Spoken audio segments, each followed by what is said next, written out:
मैं अपने कॉलेज से घर आ रही थी जब तीन चार नौजवान मेरे साथ साथ चलने लगे। मेरा दिल बहुत जोर से धड़क रहा था जब उनमें से एक ने कहा कि लड़की मेरे साथ चलोगी।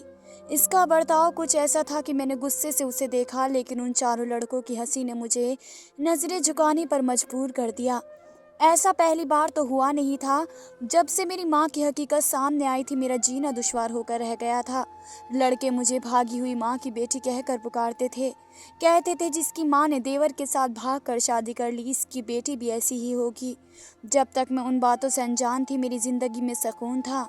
मैं नहीं जानती थी कि मैं जिसे अपना बाप समझती आ रही हूँ वो मेरा बाप नहीं बल्कि चाचा था।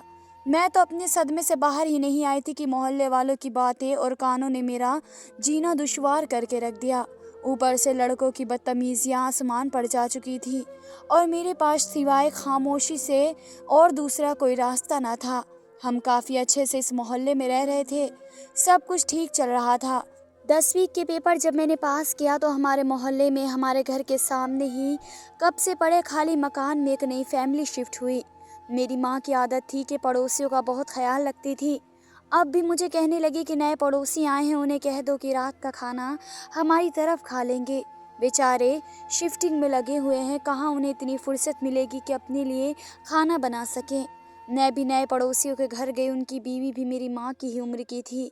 मैंने उन्हें खाने की दावत दे दी तो बड़ी खुश हो गई। कहने लगी ये मोहल्ला तो बहुत ही अच्छा है, यहाँ के पड़ोसी तो बहुत ख्याल रखने वाले हैं।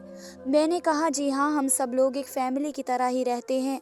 मेरी माँ बहुत मिलनसार औरत है, आपको उनसे मिलकर बहुत खुशी होगी।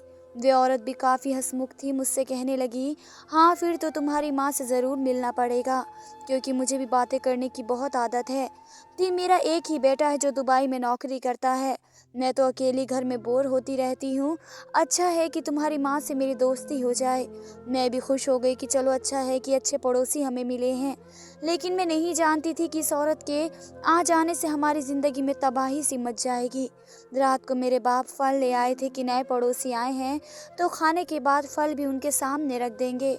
मेरी माँ ने खाने के बाद अच्छा इंतज़ाम किया था, लेकिन जैसे ही वे दोनों पति पत्नी हमारे घर में दाखिल हुए और मेरी माँ ने और बाप से उनकी मुलाकात हुई तो इस औरत के चेहरे के अंदाज एकदम ही बिगड़े थे। कहने लगी तुम साइमा हो ना। मेरी माँ नजरें चुरा गई।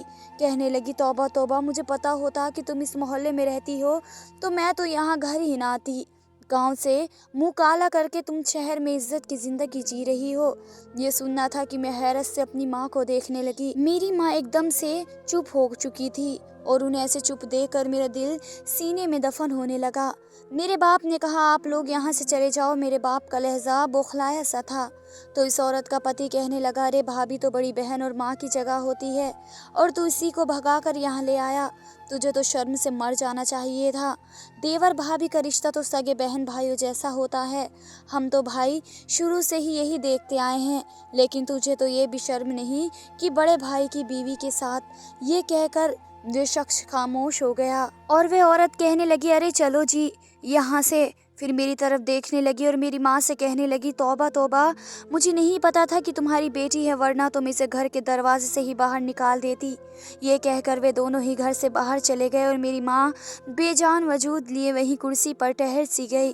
उनकी आंखों से आंसू बहने लगे। मैं उन दोनों को अजीब सी नज़रों से देख रही थी। मैंने कहा माँ औरत इतनी बकवास करके गई है, आपने इसे जवाब क्यों नहीं दिया और वे क्या कह रही थी। फिर मैंने बाबा की तरफ देखा तो वह भी गुस्से से मुठिया भींचे बाहर गेट की तरफ देख रहे थे। जैसे उन दोनों को देखकर बाबा को भी बहुत गुस्सा आया। मैं उनके पास आ गई। मैंने कहा कि अब आप मुझे बताइए ये सब क्या है, ये क्या कह रही थी। बाबा कहने लगे कुछ नहीं कह रही थी, आइंदा से उन लोगों के घर मत जाना। मैं तो चुप हो गई, लेकिन वह औरत खामोश ना हुई। इसने पूरे मोहल्ले में न जाने माँ और बाबा के बारे में कौन कौन सी बातें मशहूर कर दी कि पूरे मोहल्ले वाले हमें अजीबो गरीब नज़रों से देखने लगे। मुझे आते जाते लोग अजीब सी नज़रों से देखते थे और वे औरत गेट पर खड़ी आवाज़ लगाकर कहती भाई इस लड़की से भी बच कर रहो। आप लोग जैसी माँ वैसी ही बेटी होती है। क्या खबर इसको भी इसकी माँ ने ऐसी ही परवरिश दी हो। ये ना हो कि आप लोग अपने बेटे का रिश्ता इसके साथ कर लो और यह भी देवर के साथ मुँह काला करके भाग जाए। उन सब बातों ने मुझे अपनी ही नज़रों में गिरा के रख दिया। जब मैं रोते हुए परेशान घर में लौटी और माँ से ये सब बातें कहती तो वे खामोश हो जाती, रोने लगती। मैं बहुत परेशान हो गई थी। ना तो मुझे माँ कुछ बताती और ना ही मेरा बाप। अब तो मुझे भी यही लगने लगा था कि शायद मेरी माँ बुरी है और मेरा बाप सगा बाप नहीं है, मेरा चाचा है। मुझे ये भी समझ नहीं आ रहा था कि जब मेरी माँ मेरे चाचा की भाभी थी तो उनके साथ भागी क्यों। मेरा दिमाग उलझने लगा। फिर ऊपर से माँ बाप की चुप्पी ने मुझे और भी परेशान कर दिया। कोई कुछ बताने के लिए तैयार ही ना था। मैं ये भी नहीं जानती थी कि जिसे मैं बाबा बाबा कहती आ रही हूँ वह मेरा बाप है भी या नहीं। लेकिन ये राज भी बहुत देर तक छिपा नहीं रह सका। एक बार मेरे बाप का एक्सीडेंट हो गया, उनका बहुत खून बह चुका था। मेरी माँ बहुत परेशान होकर अस्पताल पहुंची। मेरे बाप का चेहरा जख्मी हो चुका था, उनके सर से भी खून बह रहा था और पाँव की हड्डी भी टूट चुकी थी। मेरी माँ का रो रो कर बुरा हाल था। अपने बाप को खून मैंने दिया था क्योंकि मेरा और उनका ग्रुप एक था। डॉक्टर ने बहुत सारे टेस्ट लिख कर दिए, लेकिन जब इसकी रिपोर्ट आई तो इन रिपोर्ट में एक रिपोर्ट ऐसी थी जिसने मेरे होश उड़ा के रख दिए। वह एक डीएनए टेस्ट की रिपोर्ट थी। पढ़कर मेरे होश उड़ चुके थे। मुझे लगा जैसे किसी ने मुझे आसमान से ज़मीन पर लाकर फेंका हो। जिस चीज़ का डर मेरे दिल में सबसे ज़्यादा था वह रिपोर्ट इसकी गवाही दे रही थी। मैं यही सोच रही थी कि ना जाने मैं किसकी बेटी हूँ। मेरी माँ क्या सच में भागी हुई औरत थी? क्योंकि मुझे मेरे माँ बाप दोनों ही किसी बात का जवाब नहीं दे रहे थे। लेकिन मेरे अंदर करने वाले सवालों ने मेरा सुख चैन बर्बाद करके रख दिया। लेकिन मेरे डीएनए की रिपोर्ट में सब कुछ सच मेरे सामने ला कर रख दिया। एक जिल्लत का तमाचा था जो मुझे अपने चेहरे पर बड़ी जोर से लगता महसूस हुआ। क्या मैं वाकई एक ऐसी औरत की बेटी थी जिसे रिश्तों को तार तार करके पति को छोड़कर देवर से भाग कर शादी की थी? क्योंकि डीएनए के मुताबिक मेरा बाप मेरा चाचा नहीं था बल्कि कोई और था। ये देखकर तो मैं जैसे पत्थर ही हो चुकी थी। मेरी माँ रो रही थी, दुआएं मांग रही थी कि इसके पति को कुछ ना हो। लेकिन मुझे अपनी माँ का रोना धोना तड़पना भी बड़ा अजीब सा लग रहा था। जो सच्चाई मेरे सामने आई, मुझे अपने बाप से भी घिन महसूस होने लगी, अपनी माँ से नफरत होने लगी। मैं खामोशी से उठ गई, सारी रिपोर्ट अपनी माँ की गोद में रखी और उनसे कहा कि मैं घर जा रही हूँ। मुझे देखकर वे कहने लगी, क्या पागल हो गई हो? तुम्हारा बाप इस हालत में अस्पताल के बिस्तर पर लेटा है, आईसीयू में है, अभी तो इसे होश नहीं आ रहा।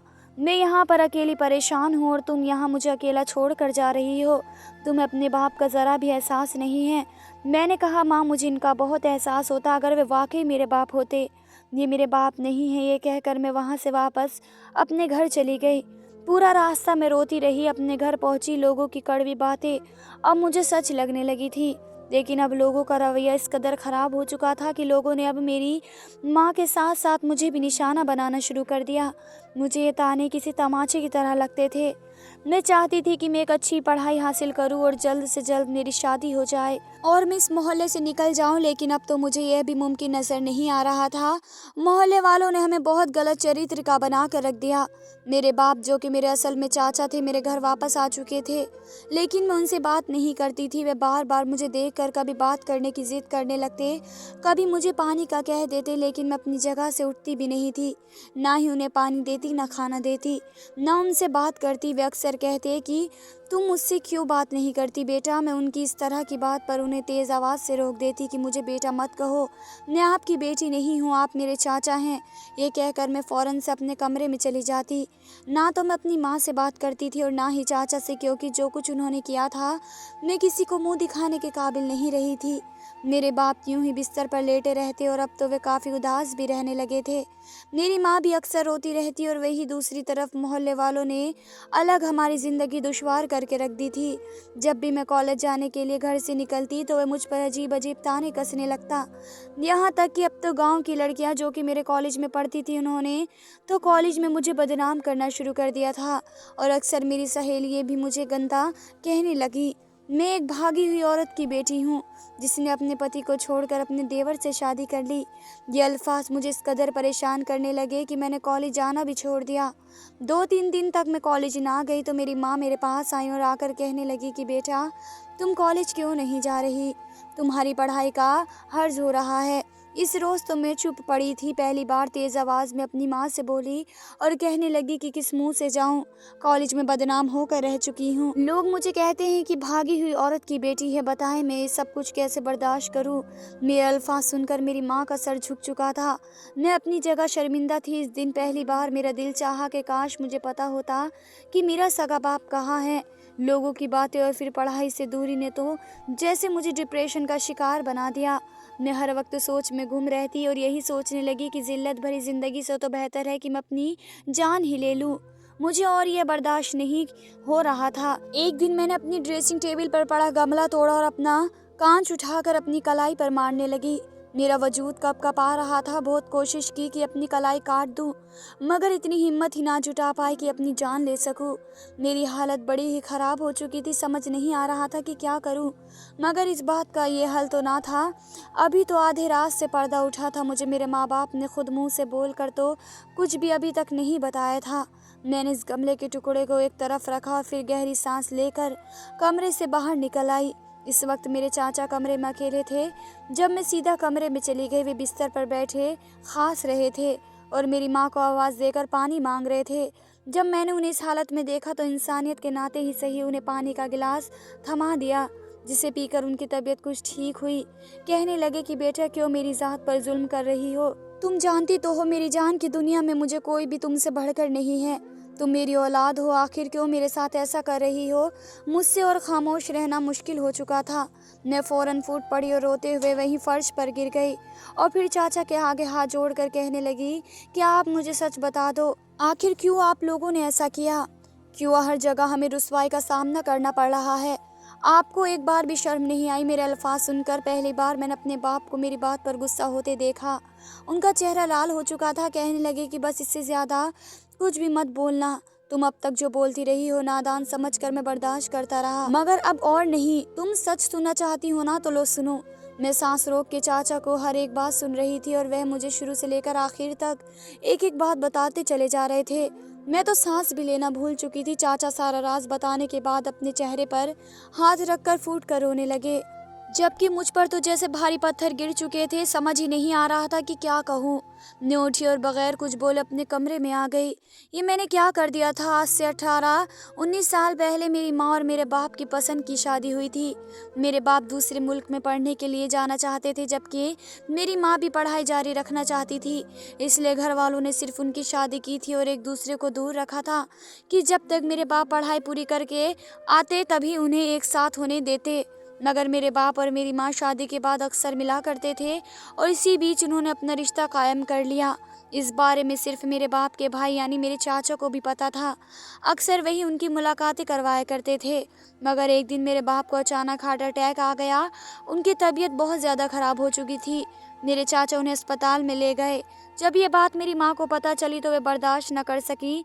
जानती थी कि घर वाले मिलने नहीं देंगे, इसलिए उन्होंने देवर को फ़ोन किया और कहा कि मुझे किसी तरह मेरे पति से मिलवा दो। देवर आधी रात को चुपके से आए और भाभी को यानी मेरी माँ को अपने साथ उनके पति से मिलवाने के लिए अस्पताल ले गए।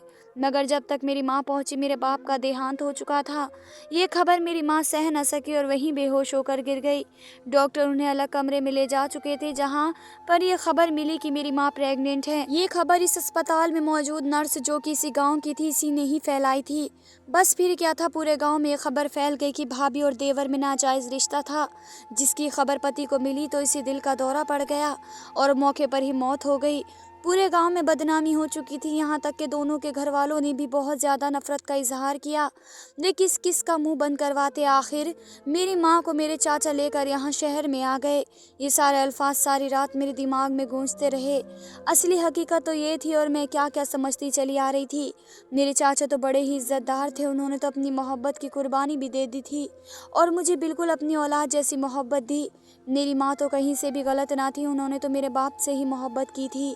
कई दिनों तक मैं अजीब उलझन में रही और फिर जब चाचा और माँ से नज़र मिलाने के काबिल हुई तो कमरे से बाहर निकली और उन दोनों के आगे हाथ जोड़कर माफ़ी मांगने लगी।